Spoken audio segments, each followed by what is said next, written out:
What would you do if the only home you knew cast you out onto a dusty road with nothing but the clothes on your back and a memory of shame? When Lillian died, everyone in the territory expected her daughter, Rowan, to wither under the heavy hand of her father, Garrett. They expected the girl's quiet spirit to finally break.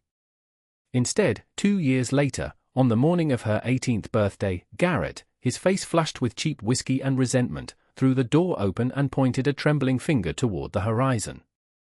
He didn't shout. His words were a low, grinding sound, more terrible than any yell. Get Out people watched from behind their curtains as Rowan walked away from the small, dilapidated house. They saw her straight back, the small bundle clutched in her hand, and the way she never once looked back. They said she was lost. They said the wilderness would claim her. They said it was a pity, but it was Garrett's house and Garrett's way. What they didn't know was that the small bundle was not just a collection of worn clothes. Tucked inside was a leather-bound journal, a hand-drawn map, and a heavy, iron key, all left by a mother who had seen this day coming. Rowan walked past the last house, past the last curious gaze, and into the scrubland that bled into the deep pine forest. She did not know it yet, but she was not walking toward her end. She was walking toward a beginning buried deep in the earth, and the truth of what her mother had left behind would change everything. The map was not drawn with ink and precision. It was sketched in charcoal on a piece of cured deer hide, a map of memory rather than measurement. It showed a crooked oak, a cluster of 3 sentinel rocks, and a creek that split into a fork. Rowan walked for 2 days, her silence a stark contrast to the constant rustle and call of the forest. The air grew cooler under the dense canopy of pines. Dusk gave way to a soft bed of needles. She found the crooked oak, its branches reaching like gnarled fingers. She found the sentinel rocks, moss-covered and ancient. She followed the creek to its fork, the water running clear and cold over smooth stones. According to the map, the place was a dozen paces north of the fork, in a small, unremarkable clearing where the sunlight struggled to reach the ground. There was nothing there.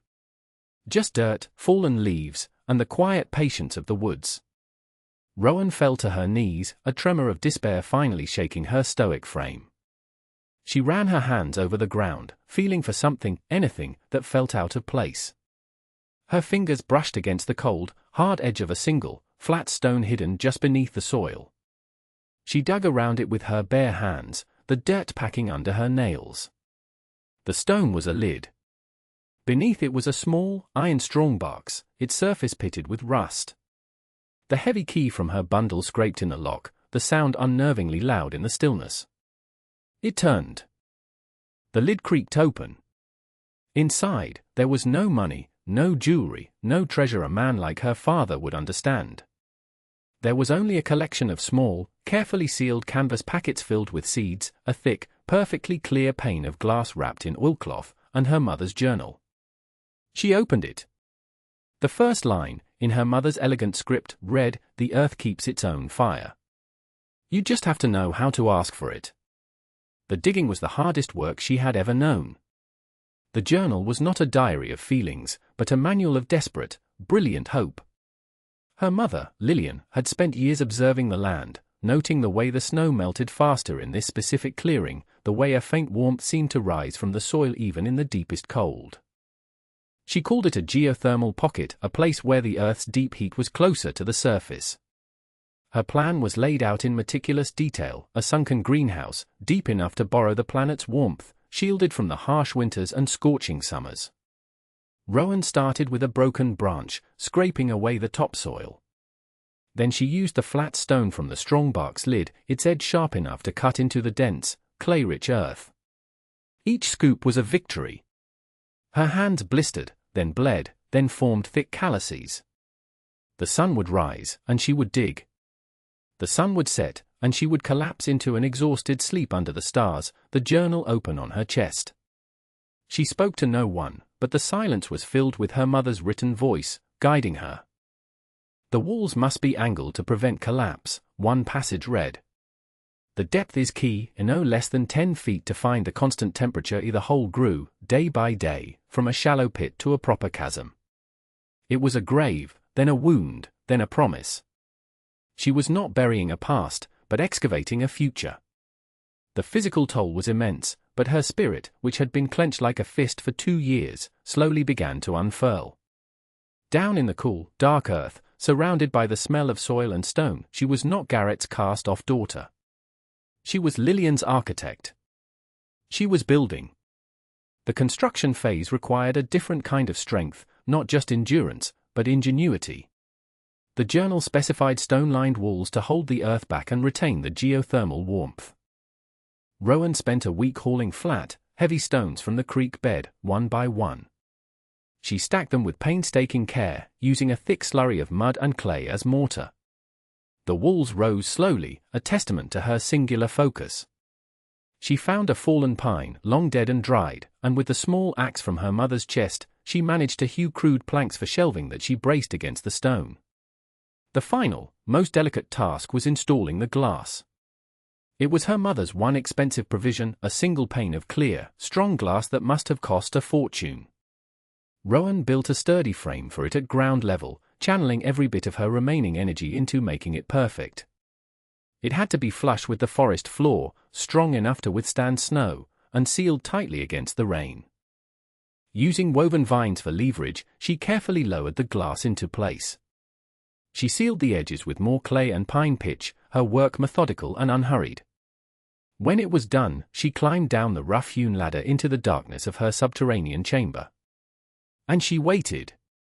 As the sun climbed higher, a single, pure shaft of light pierced the gloom, illuminating a perfect square of dark, rich soil on the floor. It was breathtaking. A private sunbeam in her secret world. That afternoon, with a reverence that felt like prayer, she opened the first of her mother's seed packets. Following the detailed instructions, she pushed the tiny, alien-looking seeds into the earth she had prepared. She watered them with creek water from a water skin. Then, in the quiet, warm darkness, she waited for life to begin. For weeks, the world above forgot her. The summer deepened, and with it came a stillness in the air. The rains did not come. A creeping drought began to parch the valley, turning the grasses from green to pale yellow, then to a brittle brown. The dust on the road between the 3 villages, Jasper Creek, Stone Hollow, and Ridgeback, rose in choking clouds. In town, men looked to the cloudless sky with hardened faces. Garrett's meager plot of land cracked and split, the corn stalks withering before they could tassel. He drank more, his bitterness a poison that soured the air around him. But 10 feet below the forest floor, in Rowan's sunken garden, a miracle was unfolding. The geothermal heat kept the soil at a constant, gentle warmth. The sealed environment trapped the moisture from her watering, creating a humid, life-giving atmosphere. Tiny green shoots, unlike anything grown in the valley, pushed their way through the soil. They were vibrant and strong. Her food supplies dwindled to nothing, and hunger finally drove her from her sanctuary. She walked to Ridgeback, the furthest of the 3 villages, where her face was unknown. It was there, trading a few scavenged berries for a handful of flour, that an old woman stopped her. The woman's eyes, sharp and clear, were fixed on the small, silver locket around Rowan's neck. That was Lillian's, the woman said, her voice a low rasp. It was not a question. The woman, Martha, had been her mother's closest friend. She looked at Rowan's calloused hands, the dirt beneath her nails, and the fierce, guarded look in her eyes. Martha's expression softened. "You have your mother's hands," she murmured, a statement of profound respect. She pressed a loaf of bread and a wedge of cheese into Rowan's arms, asking nothing, but her gaze held a universe of unspoken understanding. The drought's grip tightened into a fist. The creeks in the valley slowed to a trickle, and the wells in Jasper Creek and Stone Hollow began to run low. The shared anxiety was a palpable thing, a low hum of fear beneath the daily routines. The people grew thinner, their faces etched with worry. Garrett's rage simmered, a constant, ugly heat. He cursed the sky, the government, the very dirt beneath his feet, never once looking at the empty bottle in his own hand. In Rowan's hidden world, however, abundance reigned. The strange plants from her mother's seeds grew with an astonishing speed. There were deep purple tubers, broad-leafed greens that tasted of pepper and lemon, and heavy, vining squashes of a kind no one had ever seen. They were plants bred for resilience, for thriving in conditions where others failed. Her first harvest was more than she could ever eat alone. The thought of the hungry faces in the villages, of Martha's quiet kindness, settled in her conscience. One night, under the cover of a moonless sky, she filled a large woven basket with vegetables. She walked the miles to Ridgeback and left the basket on Martha's front step, knocking once before melting back into the shadows of the forest. The next morning, the discovery of the fresh, impossible food sent a ripple of astonishment through the village. It was not just food, it was a sign. A mystery. Martha knew, instantly, the source of the gift. She said nothing, but a slow, knowing smile touched her lips. This was Lillian's work, carried on. The act of secret charity began a local legend.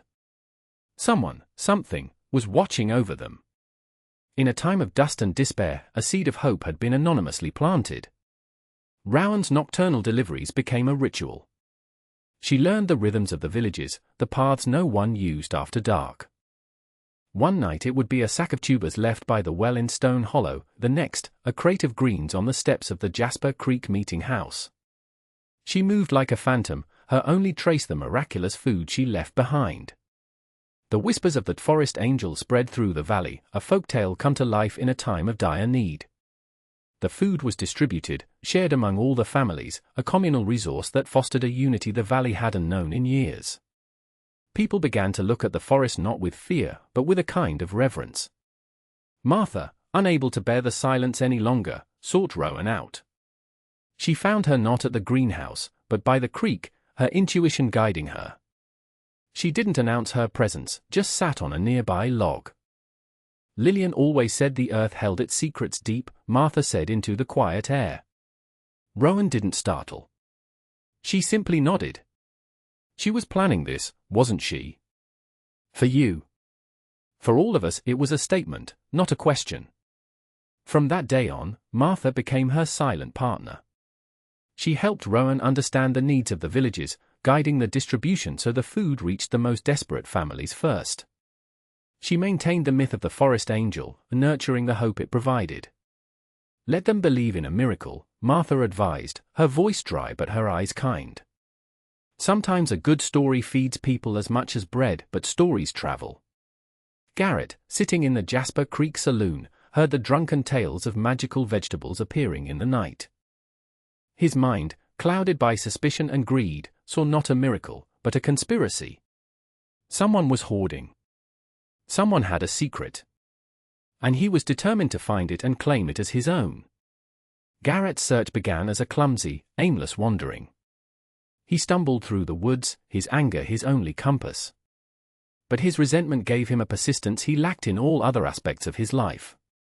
He was a creature of the town, and the forest was an alien place to him, but he pushed on, convinced he was on the verge of uncovering a hidden spring or a secret farm that would solve all his problems. Rowan, whose senses were now keenly attuned to the rhythms of the woods, found his tracks. Heavy boot prints, crushing the undergrowth, moving without purpose but getting closer. A cold knot of dread formed in her stomach. The sanctuary she had built was no longer safe. Her secret was fragile. It was during this time of rising tension that Mr. Finch arrived in the valley. He was a land surveyor from a territorial office, a man with a neat collar and spectacles that seemed out of place against the dusty backdrop of the towns. He carried measuring instruments and notebooks, and his gaze was sharp and analytical. His official business was to assess the value of land that a wealthy cattle baron was looking to buy for pennies on the dollar, capitalizing on the drought.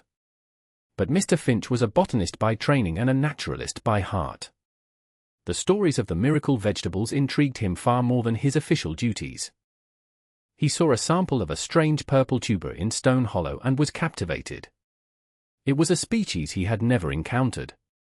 His professional curiosity led him to Martha, who was known as the wisest elder in the 3 villages. He asked her about the food. Martha sized him up, seeing not a threat, but a potential, an unexpected professional who operated on a level of rules and logic that could be a shield. Taking a calculated risk, she spoke of a gifted young botanist who had cultivated these unique plants in seclusion, a student of the late Lillian, whose knowledge of the local flora had been legendary. She offered to arrange an introduction, setting a new set of events into motion. The inevitable confrontation came on a hot, still afternoon. Garrett, following a barely perceptible trail of flattened ferns, saw a faint, unnatural shimmer on the forest floor. He scraped away the leaves and dirt with his boot and uncovered the edge of the glass panel. A low, guttural sound of triumph escaped his lips. He staked out the area, hiding behind a thicket of trees, his patience fueled by whiskey and a lifetime of perceived injustices. When Rowan emerged from the hidden entrance, climbing her ladder into the dappled sunlight, he stepped out to block her path. His eyes, bloodshot and wild, held a gleam of predatory ownership. "So this is it," he slurred, gesturing vaguely at the ground. "Your little secret." Rowan stood her ground, her face a calm mask, her heart pounding against her ribs. She said nothing. Her silence infuriated him more than any argument could. "This is my land," he declared, his voice rising. "My father worked this land. That makes this mine. You stole it from me." He took a step forward, his intention clear. He was going to take it all. Just as he lunged for the ladder, two figures emerged from the trees. It was Martha, her face set like granite, and beside her, the neatly dressed Mr. Finch. "I would advise against that, sir," Mr. Finch said, his voice quiet but carrying an unshakable authority. He peered at the glass panel, then at Rowan, a look of dawning comprehension on his face. He knelt, ignoring Garrett completely, and examined the construction, the tight seals, the clarity of the glass. "Remarkable," he breathed. He then descended the ladder without asking permission. His gasp from below ground was audible.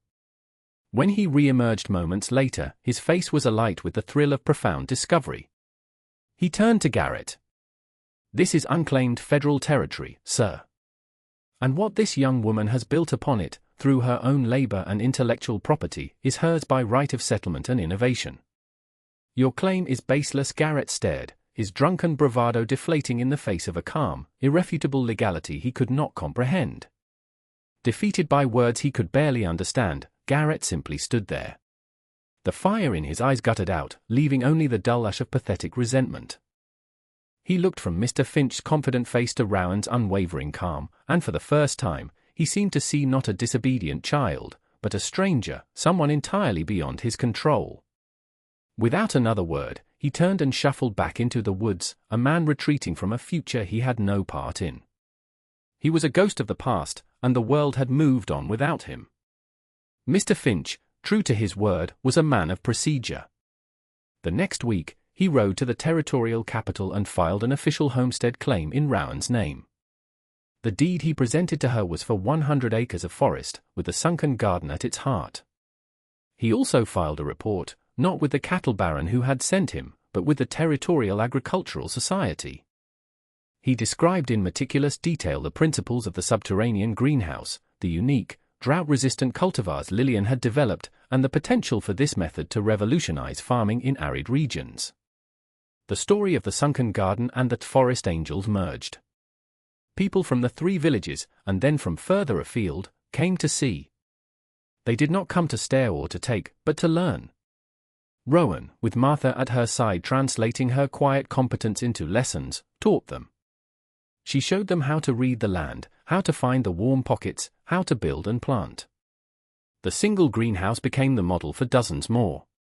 The final scene was not one of dramatic confrontation, but of quiet, earned peace. Months later, Rowan stood on a ridge overlooking the valley. The drought had not yet broken, but the landscape was no longer a uniform canvas of brown. Dotting the valley floor around Jasper Creek, Stone Hollow, and Ridgeback were new patches of vibrant green. Below her, the community was saving itself, using the knowledge her mother had preserved and that she had unearthed. She was no longer the outcast, the forgotten daughter. She was the keeper of a legacy, the quiet pioneer who had taught her people how to draw life from a dying land. She placed a hand on the warm earth, a silent thank you to the mother who had given her everything. The truth had not just changed everything, it had given everything a chance to grow again.